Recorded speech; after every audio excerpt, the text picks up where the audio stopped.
तपाईको चक्कु यो लागेन भने यो चाहिँ यस्तो ब्लकले बनाएको जस्तो हो सिमेन्टको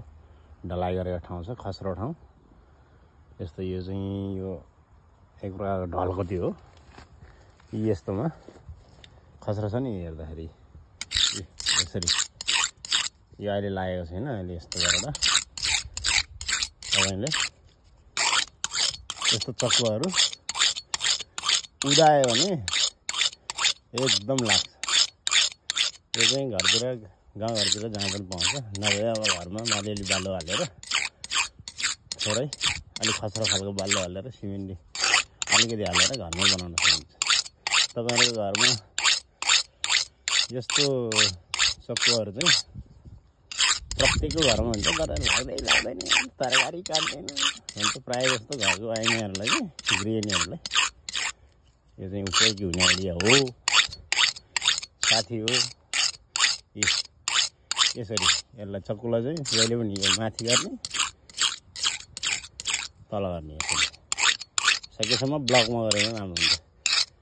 यो चाहिँ यस्तो छ यी ढल मैले यो चाहिँ अब आइडिया कसरी पत्ता लाग्यो भन्दाखेरि यो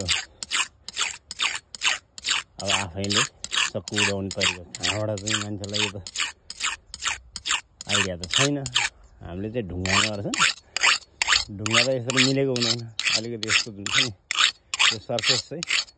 अलि मिलेको हुन्छ त्यसो गरे चाहिँ खतरा लाग्छ हेर्नुहोस् ट्राई गर्छु है त हेर्ने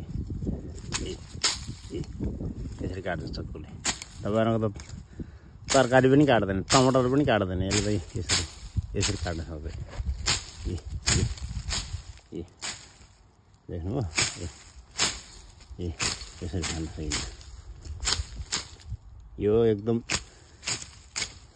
जता पनि काम लाग्न सक्ने आइडिया हो मैले पत्ता लगाएको आइडिया यी ब्लकमा गएर उदाउने